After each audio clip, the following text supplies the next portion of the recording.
Então, vamos recapitular um pouquinho. Nós estamos falando sobre heróis fracassados. Nós falamos a primeira semana sobre Gideão. E falamos sobre o sucesso de Gideão e depois olhamos para o fracasso de Gideão. Então foi uma série foi uma mensagem dividida em duas partes. Primeiro uma parte da vida de Gideão, depois a outra parte. E hoje nós vamos pegar a mesma coisa, só que com Jefté. Então se você está aqui hoje, você está ouvindo o nome Jefté pela primeira vez, ou se você já ouviu, mas não conhece a história, é muito importante que você ouça na semana que vem, senão você vai ficar só com parte da mensagem. E quando a gente fica com meia verdade é muito ruim. Então você tem que ter um compromisso de assistir semana que vem, de participar conosco semana que vem, tá bom? E nós terminamos na semana passada falando sobre o legado de Gideão com seu filho que matou os outros irmãos, que foi uma desgraça danada, foi uma coisa de louco. E esse Abimeleque, ele tentou virar rei, ele tentou tomar o poder, mas aí acabou que ele morreu com uma pedrada no crânio, foi um negócio terrível. Mas só para você ter ideia desse acontecimento de Gideão e acontecimento de Abimeleque, Gideão, ele foi juiz de Israel por 40 anos, mais ou menos. Depois de Gideão, pela primeira vez um juiz se levanta para livrar o povo não de uma ameaça externa, mas de uma ameaça interna. Issacar se levanta para poder livrar o povo de si mesmo, porque o que Gideão fez foi uma desgraça com a nação. Então nós temos 40 anos de Gideão, depois nós temos mais 23 anos de Issacar, depois nós temos mais 22 anos. Depois de Issacar, 22 anos, um homem chamado Jair, ele vira o juiz de Israel. Então 40, 23, 22 de Jair. E aí depois que Jair falece, depois de 22 anos de Jair, o povo começa a fazer o que é mal ao Senhor novamente. E aí eles passam por 18 anos de opressão dos filisteus. Então a gente tem mais ou menos aí 103 anos depois da mensagem da semana passada. Nós estamos falando hoje aqui, mais ou menos, um pouco mais de 103 anos depois, ok? E 103 anos depois dessa história, o que acontece com o povo? Parece que o povo não conseguia viver sem rédea, não conseguia viver livre, ele sempre arrumava uma treta.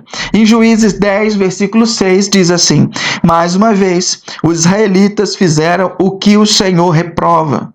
Serviram aos Baalins e aos postes sagrados, e aos deuses de Arã, aos deuses de Sidom, aos deuses de Moabe, aos deuses dos Amonitas e aos deuses dos filisteus. Quando o escritor de Juízes, ele deixa isso claro para a gente, mostra quais foram os deuses que Israel começou a se prostituir, começou a servir. Ele está deixando claro para a gente uma questão muito importante. Ele está dizendo para a gente que tipo de influência Israel sofreu. Porque, por exemplo, os Baalins eram deuses dos cananeus, eram deuses nativos. Quando Israel chegou lá, esse povo já estava, os cananeus já estavam lá. Então esses eram deuses que eles teriam que enfrentar. E que Josué advertiu o povo e falou: expulse esse povo. A indicação não era para matar ninguém, era expulse esse povo, não deixe esse povo, porque senão eles serão um perigo para vocês, porque a forma deles verem o mundo, a teologia deles, as divindades deles vão influenciar e vão tentar vocês, e isso vai ser uma desgraça total para vocês. Dito e feito, o povo não respeitou, fez acordos, e aí o que aconteceu? Zica. Aconteceu tudo o que acontece no livro dos Juízes porque eles não obedeceram, não foram corajosos o suficiente para expulsar o povo daquela terra e tomarem posse daquela terra. Então, dessa lista de deuses, dessa lista de povos, os únicos que eram nativos eram os Baalins. Só que os deuses de Arã, Arã ficava no nordeste, os de Sidom, que ficava no norte, o de Moabe, que ficava a leste, dos filisteus, que ficavam no sul, eram deuses que invadiram aquela terra depois do povo de Israel estar ali. O que isso quer dizer? Eles foram tão frágeis e fracos em cumprir o que Deus pediu e em defender sua terra, que esse povo, por causa da desobediência deles, esse povo começou a vir para a terra deles e começou a influenciá-los. E você pode perceber que todos esses povos que eles adoravam esses deuses, esses povos começavam a oprimir Israel. Sempre que adoravam os deuses de uma nação, essa nação acabava oprimindo Israel. E isso já tem um indicativo muito importante. Toda vez que a gente adora alguns deuses que não é o Deus Criador, esses deuses começam a oprimir o povo. E Juízes capítulo 10, versículos 6 a 8, diz que algo muito grave aconteceu.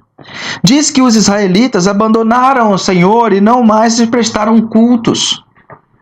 Diz que eles abandonaram de vez a Deus. Depois de todo esse tempo, depois de todo esse esforço, eles quer saber? A gente não quer mais saber do Deus de Israel, a gente não quer saber, a gente vai se entregar a outros deuses, cultivar novas experiências, a gente vai experimentar coisas novas. E aí, a ira do Senhor se acendeu contra eles. E ele os entregou nas mãos dos filisteus e dos amonitas, que naquele ano os humilharam e os oprimiram. Durante 18 anos, oprimiram a todos os israelitas.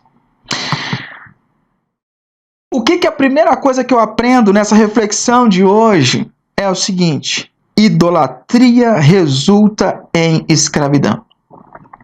Vamos esclarecer uma coisa aqui. Quando eu falo idolatria, eu queria que você não entendesse simplesmente no conceito tradicional brasileiro, onde a gente acusa nossos irmãos católicos de venerar algumas imagens, ou não é nesse aspecto. Idolatria é algo muito mais profundo, algo muito mais denso. E eu quero que, primeiro, para a gente entender o pano de fundo da vida de Jefté e os perigos que Jefté está correndo, você precisa entender que idolatria resulta sempre em escravidão.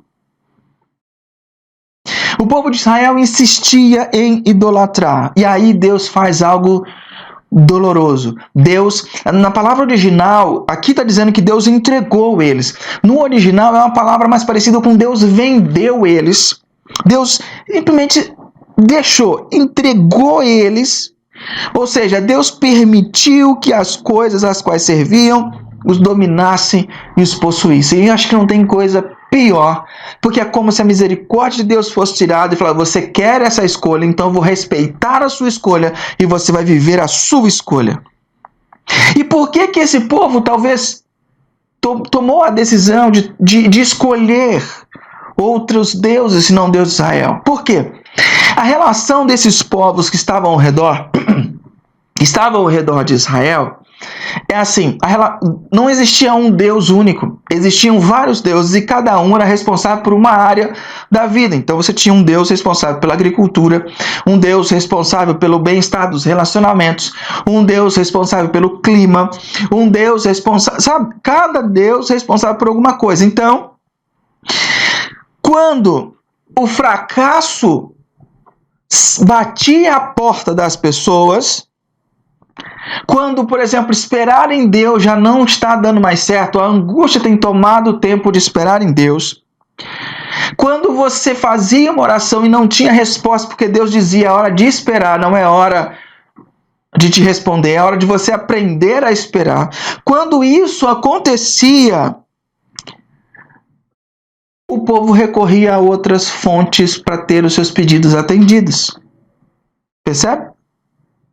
Então, quando o fracasso era iminente, quando as orações não eram respondidas, quando as coisas não estavam diante do seu controle, eles recorriam, por exemplo, se estavam com medo porque não estava chovendo o suficiente, estavam com medo da plantação não virar, porque era o sustento deles, eles recorriam ao Deus responsável pela agricultura e prestavam culto a ele, davam sacrifício a esse Deus para que pudessem assegurar o seu sucesso na agricultura. É como se hoje, se você não desse certo no casamento, nos relacionamentos, você fosse buscar uma corrente, fosse buscar simpatia, fosse buscar alguma outra coisa para te garantir que você conseguiria a pessoa amada de volta em 7 dias, e etc. É como se você não tivesse dando certo e com medo do seu trabalho, e você começasse então, por medo de perder o seu trabalho, que era o seu sustento, você começasse a negociar os seus princípios para fazer a vontade do seu gerente, para fazer a vontade da empresa, que você sabe que não é a vontade de Deus, que não está de acordo com os princípios éticos de Deus. É como se você tivesse muito medo de perder o seu parceiro, a sua parceira, e por isso você começasse a aceitar coisas dentro do seu relacionamento que não condiz com a ética de Deus, só para você manter esse relacionamento vivo. Era isso que eles faziam. Eles recorriam, quando o fracasso era iminente, eles recorriam para poder se salvar. Recorria a alguém para poder salvá-los do fracasso. Deu para entender? Então, Deus permitiu que as coisas nas quais eles confiavam governassem poderosamente a vida deles. Deus simplesmente deixou. E aí eu aprendo que o castigo pela idolatria é a própria idolatria. Deus não precisa fazer nada. A própria idolatria, o próprio fato de você trocar a Deus como centro das suas realizações, da sua identidade e da sua felicidade, já faz de nós escravos. O Tim Keller, ele tem uma frase que ele define mais ou menos para a gente poder entender um pouco mais sobre isso que eu estou falando. Ele diz assim: o pecado que constantemente busca sabotar corações para que o evangelho não seja compreendido é o pecado da idolatria. Um ídolo é qualquer coisa mais fundamental do que Deus para a sua felicidade, sentido na vida ou identidade. Um ídolo é qualquer coisa mais fundamental do que Deus para a sua felicidade, sentido na vida ou identidade. Se você quer fazer um cheque, você quer fazer uma análise, imagine algo na sua vida hoje. Se você tem algo na sua vida que, se você perdesse, você perderia a razão de viver. Algo que acontecesse, você perderia o gosto de viver, perderia a alegria, a felicidade. Se a sua resposta não for Deus, provavelmente isso que você pensou, que veio à tua mente, é um forte concorrente a ídolo no seu coração. O Max Lucado, no seu livro Sem Medo de Viver, ele diz algo fundamental. Ele fala assim: busque primeiro o reino da riqueza e você se preocupará com cada dólar. Busque primeiro o reino da saúde e você se preocupará com cada mancha ou calombo em seu corpo. Busque primeiro o reino da popularidade e você reviverá cada conflito. Busque o reino da segurança e você pulará cada som de galho quebrado. Mas busquem primeiro o reino de Deus e você o encontrará. Disso podemos depender e sem que nunca nos preocupemos. Isso é fantástico. Toda vez que eu busco em primeiro lugar alguma outra coisa que não Deus, isso me gera inquietação, me gera aflição, me gera angústia. Só que aí, dentro desses 18 anos oprimidos pelos filisteus, o que acontece? Os amonitas também vêm para oprimir. E aí, a Bíblia fala que uma grande angústia tomou conta de Israel. E eles passam 18 anos de uma grande angústia, vivendo como escravos, vivendo de acordo com as suas escolhas, vivendo de acordo com que Deus respeitou as decisões. Eu gosto muito dessa definição de céu e inferno. Quando a gente define da seguinte maneira, que se você escolher viver com Deus aqui nessa vida e perto das pessoas, Deus vai te dar uma eternidade para você viver perto dele, perto das pessoas. Mas se você decidir viver essa vida longe de Deus e longe das pessoas, Deus vai respeitar você e vai te dar uma eternidade para você viver longe dele e longe das pessoas. E é isso o que acontece com o povo de Israel, uma prévia. Deus permitiu que eles vivessem longe dele. E aí eles sofrem, a Bíblia fala que é uma grande angústia. Você já esteve angustiado? Você já viveu angustiado? Você sabe como é que é? Às vezes você está aí hoje angustiado. E viver numa grande angústia é algo muito ruim. E aí eles começam a clamar a Deus e pedir: Deus, ajuda a gente, ajuda a gente. E aí Deus responde. No capítulo 10, versículo 13, Deus responde. E Deus responde duramente. Deus diz assim: mas vocês me abandonaram e prestaram culto a outros deuses. Por isso, não os livrarei mais. Uau! Uma frase devastadora. Deus diz, nos versículos anteriores, fala assim: clamem agora aos deuses que vocês decidiram adorar. Vai buscar os Baalins, os postes sagrados, vai buscar os outros deuses. Vocês não se decidiram ficar com eles? Então agora vocês busquem a eles, eu não vou salvar mais vocês. Fala sério, seja honesto, você imagina Deus respondendo algo assim? Acho que na nossa cabeça brasileira, a gente não imagina Deus dizendo não, né? A gente imagina Deus sempre, toda vez que a gente pede alguma coisa, Deus vai estar lá e vai dizer sim para nós. Só que Deus, para o povo que Ele escolheu aqui, nesse tempo, Ele fala, não vou salvar mais vocês. Eu não vou livrar mais vocês. É duro, não é? É pesado demais. Mas por quê? Por quê? E a segunda coisa que eu quero que você pense comigo. Nem tudo que parece é. Nem tudo que parece é. O pedido do povo de Israel era um mero pedido de socorro de uma pessoa fraca pedindo a um forte para ajudá-lo. Não havia arrependimento. Eles só estavam se importando com as consequências das atitudes deles. Era só isso. E o Tim Keller fala algo extremamente importante sobre arrependimento. Ele fala assim: arrependimento, contudo, é convicção profunda do erro e aversão pelo que foi feito. Não importa se isso causou problemas ou não. O que estava acontecendo com o coraçãozinho deles? E acontece com o meu e com o seu coração muitas vezes. Eles estavam tristes pelas consequências do seu pecado e não pelo seu pecado. Eles estavam tristes porque a escolha que eles fizeram trouxe prejuízo. Se trouxesse uma vantagem, eles não estariam tristes. É tipo quando você se arrepende porque o seu pecado foi descoberto. Porque se ele não tivesse sido descoberto, você estaria de boa vivendo naquela vida tranquila, enganando as pessoas. O arrependimento não tem a ver com o descobrimento da falta. Eles estavam tristes pelas consequências, ou seja, eles estavam querendo abandonar a idolatria de maneira idólatra. Vê se pode um negócio desse. Eles queriam abandonar a idolatria e caminhar para Deus com um coração e uma cabeça idólatra. Achando que Deus responderia e que Deus, bastava você recorrer a Deus, bastava você pedir ajuda a Deus, fazer os sacrifícios certos, apertar os botões certos, e Deus responderia como os ídolos, teoricamente, responderiam. Mas o nosso Deus é um Deus pessoal, é o Deus verdadeiro, ele é diferente. E ele não aceita uma relação idólatra dessa forma. Não são os sacrifícios corretos. Há vezes que Deus fala, vocês não entendem que eu prefiro obediência do que o sacrifício? O nosso Deus, o Deus de Israel, o Deus Criador, o Deus que veio na pessoa de Jesus, ele é um Deus diferente. Ele é um Deus diferenciado. A Rebecca Pippert diz o seguinte: seja o que for, o que nos controla é o nosso Senhor. A pessoa que busca o poder é controlada pelo poder. A pessoa que busca a aceitação é controlada pelas pessoas que ela quer agradar. Nós não controlamos a nós mesmos. Nós somos controlados pelo Senhor da nossa vida.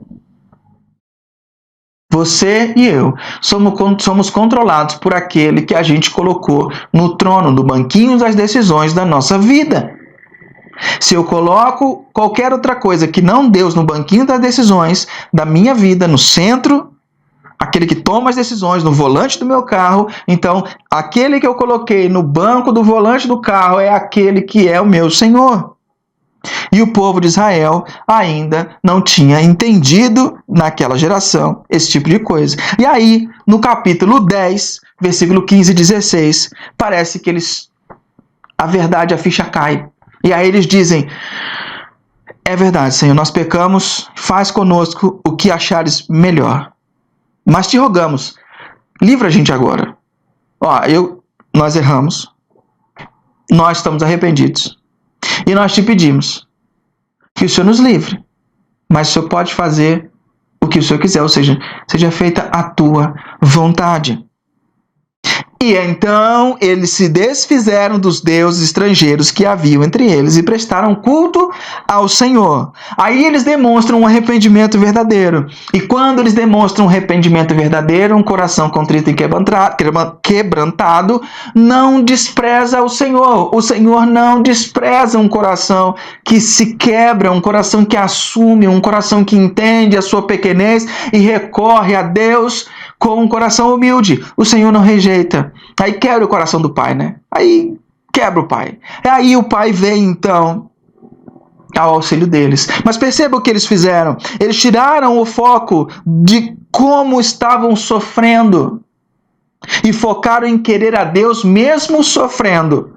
Mesmo que Deus permitisse que o sofrimento continuasse, eles queriam Deus. Eles disseram: Deus, mesmo que o Senhor não nos livre desse problema, mesmo que o Senhor não nos salve dessa situação, nós entendemos que o Senhor deve ser o Deus da nossa vida. E se a gente tiver que continuar sofrendo, tudo bem. A gente vai sofrer, mas a gente quer o Senhor. A gente quer o Senhor acima de todas as coisas. Então, quando eles tiram o foco do seu próprio sofrimento e focam em querer a Deus, aí eles demonstram o arrependimento. Eles deixam de querer Deus para algo, para querer estar com Deus. Porque quando eu quero Deus para algo, esse algo se torna o meu Deus. E aí nós temos dois sinais do verdadeiro arrependimento aqui nesse texto. O primeiro sinal do verdadeiro arrependimento é pesar pelo pecado, e não somente pelos resultados que ele provoca. E o segundo, pesar pelos motivos idólatras, e não apenas as mudanças de comportamento. É uma mudança que tem que acontecer de dentro para fora e não de fora para dentro. É uma mudança que tem que acontecer do coração. E aí, quando o povo se apresenta dessa maneira, Deus manda Jefté. Deus manda esse homem, manda esse cara como líder do povo. E aí que esse capítulo de Juízes é lindo para você que está pensando em escolher nome para o seu filho. Tem vários nomes fantásticos aqui. O primeiro deles é Jefté. Imagina teu filhinho pequenininho nas costas, mas Jefté, vem aqui. Fica a dica, vários nomes legais. Então, o povo precisava de um líder para batalhar contra aqueles que estavam o oprimindo. E aí eles vão em Gileade, na cidade de Gileade, buscar uma pessoa. Essa pessoa é o Jefté. E que tipo de líder, que tipo de pessoa você acha que era Jefté, ou que deveria ser, para liderar o povo numa batalha? Que tipo de líder? Nós brasileiros, não tem nenhuma pesquisa que eu saiba sobre isso, mas a minha impressão é que nós brasileiros temos dois estereótipos de líderes para situações diferentes. Quando a gente pensa num líder para, por exemplo, para liderar alguma coisa importante para nós, como, por exemplo, para ser diretor da escola dos nossos filhos, para ser líder ou técnico de futebol, presidente de um clube de futebol ou gerente no trabalho, nós temos um estereótipo. Nós pensamos em pessoas estudadas, em pessoas capacitadas, em pessoas de pedigree, pessoas extremamente competentes, que fizeram uma boa faculdade, que tem um bom know-how, um bom conhecimento, esse tipo de líder. Então você não vai colocar teu filho numa escola onde o estereótipo daquele dono da escola, ele não te inspira confiança por determinados motivos do estereótipo que não se encaixa com você. E você olha e fala, não gera confiança. Você não aceitaria um chefe que teoricamente sabe menos que você, que não veio da faculdade que você. Algumas pessoas têm grandes dificuldades. Mas o outro estereótipo de líder que a gente tem, e que é um defeito que eu acho da nossa sociedade brasileira, é que quando a gente vai estabelecer líderes políticos, nós rejeitamos os estudados, nós rejeitamos os de pedigree, nós rejeitamos e nós queremos aqueles que têm alguma identificação. Por isso o Zé da esquina, o fulano do cachorro quente, eles são sempre candidatos, são sempre eleitos. Por quê? Porque é gente como a gente vota em gente como a gente. Percebe a dicotomia? Então, quando a gente quer líderes políticos, muda. Nós queremos uma pessoa que se identifique, seja mais parecido conosco. É por isso que às vezes eu acho que a gente está mal. Quando a gente pensa em eleger o presidente, a gente olha todos aqueles candidatos. Se tem alguma que tem aparência burguês, que estudou no exterior, que tem mestrado não sei aonde, a gente fala, não, esse cara aí não dá. Esse cara aí vai lutar pelos banqueiros, aquilo. Aí a gente não vota no cara. Mas tem o cara com o dentinho quebrado, se tem o cara que fala meio errado igual a gente, aí a gente fala, não, esse aí é do povo, esse daí. Não faz muito sentido, né? Por que de um lado a gente quer tipo de líder e para o outro a gente quer outros líderes? Mas como que você imagina Jefté? Que tipo de gente era Jefté? Para liderar uma batalha, para liderar o povo, ser o juiz do povo. Um cara com capacidade de liderança, um cara talhado, um cara musculoso, um cara entendido de estratégia. Sabe quem era Jefté, querido? Vamos ver. Jefté era um guerreiro valente, sim. Só que ele não veio de uma família muito funcional. Ele era filho de uma prostituta. E aí, em determinado momento da sua vida, ele é renegado pelos seus irmãos e é expulso de Gileade. Seus irmãos de sangue mesmo. Ele é renegado. Fala, você não vai ter herança na casa do nosso pai porque você é filho da prostituta. E aí, mandado embora da cidade. E aí, Jefté, sem família, sem cidade, vai viver afastado na margem da sociedade, porque não tinha respeito. E aí ele encontra, a Bíblia fala que ele encontra um grupo de vadios, e esse grupo de vadios começa a seguir Jefté. Vamos traduzir? Jefté fazia parte do crime organizado. Tá entendendo? Jefté fazia parte do crime organizado. Jefté era um marginal. E aí você olha e fala, Deus, que escolha é essa? Não está dentro do meu padrão. Que escolha é essa? O que tem na cabeça, Deus? Mas como eu te disse, nem tudo que parece é. O texto diz, o texto continua, em Juízes capítulo 11, de 7 a 10. O povo vai até Jefté. E Jefté chega, vocês me abandonaram. Vocês me expulsaram da casa do meu pai. Por que me procuram agora quando estão em dificuldades? Qual é o problema de vocês? Se virem. Apesar de vocês terem feito maldade comigo, fazendo tudo, vocês estão vindo aqui me procurar. Aí os líderes falam, vem combater conosco. Vem combater os amonitas, e você será o chefe de todos os que vivem em Gileade. E Jefté fala o seguinte, se vocês me levarem de volta para combater os amonitas, e o Senhor os entregar a mim, serei o chefe de vocês? Os líderes de Gileade dizem, o Senhor é nossa testemunha, faremos conforme você diz.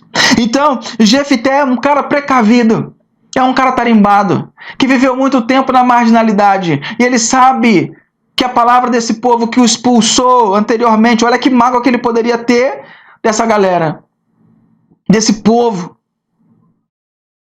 Jefté diz, não, vocês têm certeza disso? Se o Senhor se entregar, me entregar ao povo, vocês vão me colocar como líder? Sim. Então Jefté ele é precavido, ele fica seguro quanto à promessa, então ele topa. Você percebeu a semelhança entre o pedido de ajuda que o povo fez para Deus e o pedido de ajuda que o povo fez para Jefté? No texto, o povo pede, simplesmente vem ajudar a gente, ou seja, um fraco pedindo ao forte para vir ajudar. Assim, da mesma maneira que eles estavam pedindo a Deus para vir ajudar, não tinha mudança de coração. O que eu quero dizer para você é que a maneira utilitária não se vai da noite para o dia. A maneira utilitária de olhar, a maneira idólatra, não se vai da nossa cabeça da noite para o dia. Hoje você vai ouvir uma mensagem que vai, por exemplo, dizer para você rever os seus ídolos e colocar o Senhor como centro da sua vida. Amanhã de manhã você está negociando com o Senhor de novo, você está olhando para o Senhor como um ídolo, você está voltando para trás. Por quê? Porque você não vai mudar da noite para o dia, isso é um exercício. E o povo está demonstrando isso, que essa mudança vem com o tempo, vem com aproximação com Deus, vem com caminhada junto ao Senhor. Porque eles repetem o mesmo erro, assim como eu e você, a gente repete o mesmo erro. Você está cansado de errar as mesmas coisas? Escreve aí no comentário se você está cansado de errar as mesmas coisas. Se a sua mulher reclama de você sempre a mesma coisa, se o seu marido reclama de você sempre a mesma coisa, se a sua mãe reclama sempre as mesmas coisas, ou o seu pai reclama de você sempre as mesmas coisas, se os seus filhos reclamam sempre as mesmas coisas de você, você está cansado de errar na mesma coisa? É por isso, a gente vive errando as mesmas coisas, porque o modo de pensar não muda da noite para o dia. Você tem essa derrota aí no seu currículo? Escreve aí para nós, para a gente compartilhar conosco. É bonito ver as derrotas também. E sabe o que eu aprendo com isso que Jefté colocou? Eu aprendo que salvação e governo andam juntos. Não dava para o povo se comprometer com Jefté sem ser governado por ele. Não dá para o povo se comprometer com Deus sem ser governado por ele. Jefté não se levanta E aí uma coisa que a gente precisa perceber, Jefté não se levanta para liderar o povo, apesar do seu sofrimento e da sua rejeição. Foi o sofrimento e a rejeição de Jefté que preparou ele para aquele momento. Jefté não fica se lamentando, ele entende o momento, ele entende que esse era o seu momento e ele caminha, ele vai e se torna o juiz do povo. A vida preparou Jefté para a salvação do povo. A vida tem te preparado para levar a salvação para as pessoas.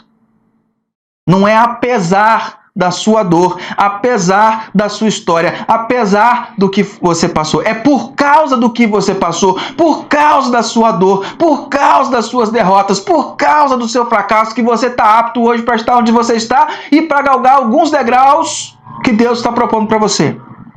É por causa disso tudo. Muitas vezes nós simplesmente demonizamos os fracassos, as partes ruins, as partes podres. Mas não entendemos que isso nos transforma, isso nos prepara. Salvação e governo andam juntos.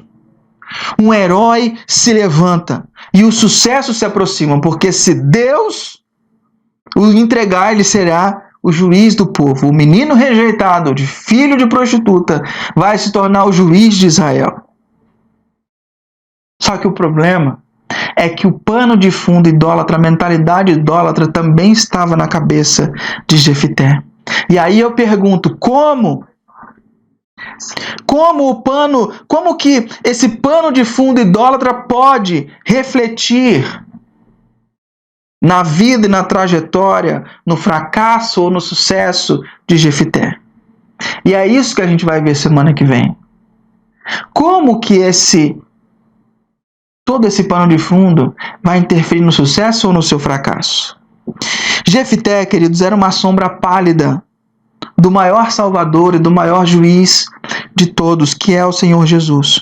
Jesus veio para os que era seu, mas os seus não receberam. Jesus também foi rejeitado. Jesus também foi rejeitado, assim como Jefté é rejeitado pelos seus. Jesus passou um grande tempo no deserto, foi tentado pelo diabo, mas não se corrompeu.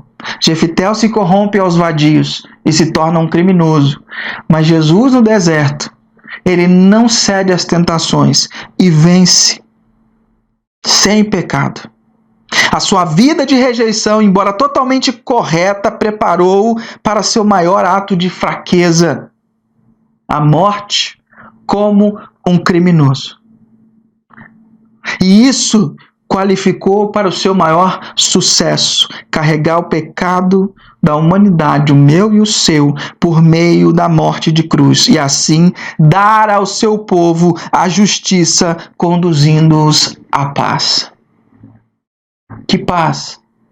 O ser humano e Deus estão em guerra, estão em atrito desde o Jardim do Éden, desde o momento da desconexão, desde a escolha de autonomia por Adão e Eva. E então, a partir daquele momento, nosso coração pende para preencher o lugar que Deus ocupava com outras coisas. Com sucesso. Assim como naquela frase do Max Lucado, que a gente colocou, a gente tende a preencher a nossa vida, esse vazio que ficou da nossa relação com Deus, com qualquer outra coisa. E todas essas coisas tendem a nos escravizar. Sabendo que o ser humano viria como escravo, Jesus veio como forma humana na terra para nos libertar dessa escravidão e para dar uma possibilidade de Deus voltar para o centro do nosso coração. Porque Deus não coaduna, Deus não comunga com o pecador. Então existiu uma barreira entre nós e Deus. Quando Jesus morre na cruz, essa barreira se dissolve. E Deus, através de Jesus, pode vir, a partir de então, morar dentro do nosso coração. E a nossa relação está reatada. Por isso eu não preciso mais me dobrar à idolatria, eu não preciso mais me dobrar a outros deuses. Eu posso reescrever a minha história e seguir o meu caminho sem precisar me voltar no momento de fracasso, no momento de incerteza e de insegurança, me voltar para os deuses que são oferecidos no mercado. Porque eu sei que o meu Redentor vive. Ele não ficou na morte e Ele está comigo todo o tempo. Por minha causa Ele se levantará, independente do momento de dor, independente do momento de fracasso. Se eu me mantiver fiel, Ele se levanta para me proteger, para me salvar, porque Ele deu a vida por isso. Jefté vai ser colocado à prova essas questões. Mas eu e você somos colocados à prova dia a dia. O que te faz feliz? Qual é a razão da sua alegria e da sua felicidade? O que é que faz você estar certo de que você está seguro? Se não for o nosso Deus, Senhor Jesus Cristo, eu convido você a repensar. Eu quero colocar para você uma canção que nós tocamos no louvor. Eu quero colocar agora para você meditar enquanto você ouve essa letra e faz as suas orações aí. Se você está assistindo em família, você pode no meio da música reunir sua família e fazer uma oração aí. Se você está sozinho, depois de você ouvir a primeira parte da música, você faz a sua oração pessoal. Não deixe esse momento passar. Reflita o que tem comandado o teu coração. E essa canção tem uma frase que diz: nós somos felizes porque nossas vidas e nossos sonhos dependem de você, Jesus, e não dos deuses que são oferecidos. Quero te dar esse tempo para refletir, depois a gente volta para orar.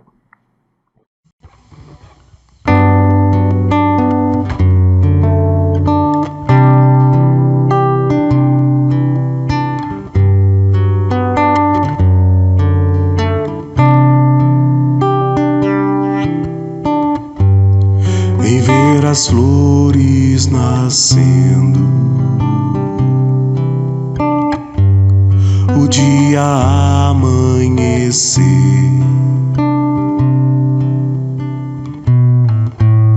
sei que jamais poderia deixar de crer em você.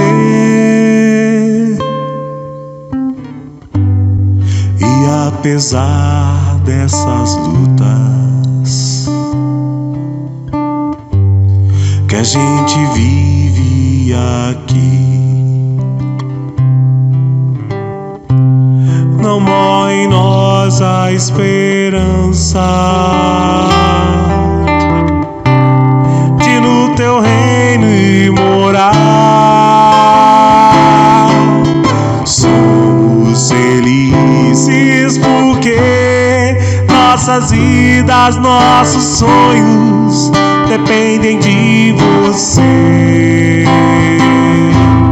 Somos felizes porque nossas vidas, nossos sonhos dependem de você, Jesus.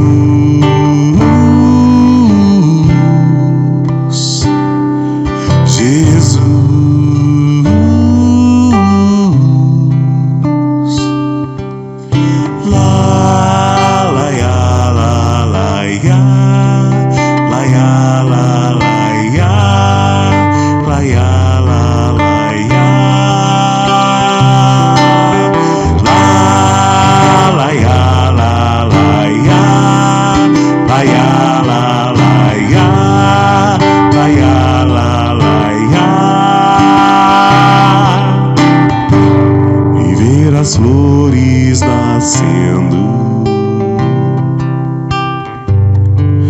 o dia amanhecer, sei que jamais poderia deixar de crer em você.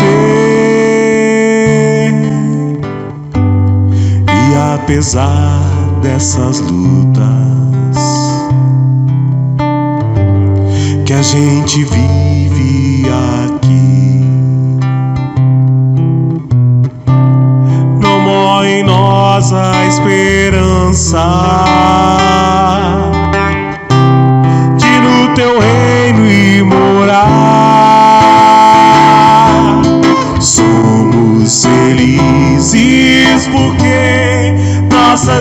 vidas, nossos sonhos dependem de você.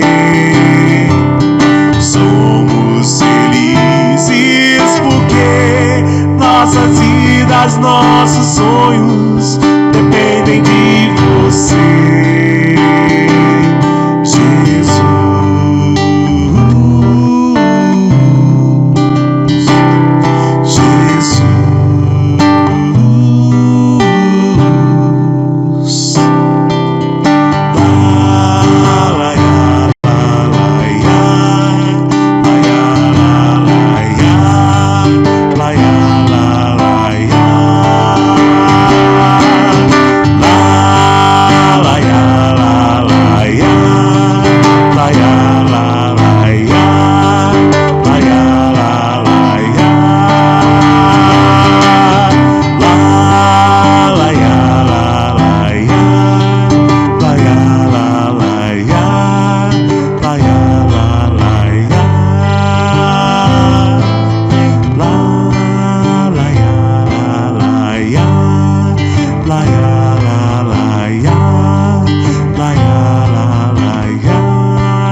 Vamos orar juntos agora, queridos? Deus, obrigado, Senhor, que nossas vidas e os nossos sonhos dependem de você. Obrigado, Senhor Jesus. Obrigado mesmo. Obrigado pelo teu cuidado, pelo teu carinho. Que a tua misericórdia sempre esteja perto de nós para nos alcançar, para nos auxiliar, nos trazer de volta para casa. Obrigado, Pai. Que essa palavra encontre abrigo nos nossos corações, nos corações das pessoas que estão ouvindo. Que cada um possa refletir sobre a sua vida e que teu Espírito possa incomodar-nos a termos uma relação verdadeira contigo, por causa de tudo que vivemos, por causa de tudo que somos e tudo que temos. Nós te agradecemos e te louvamos em nome de Jesus. Amém.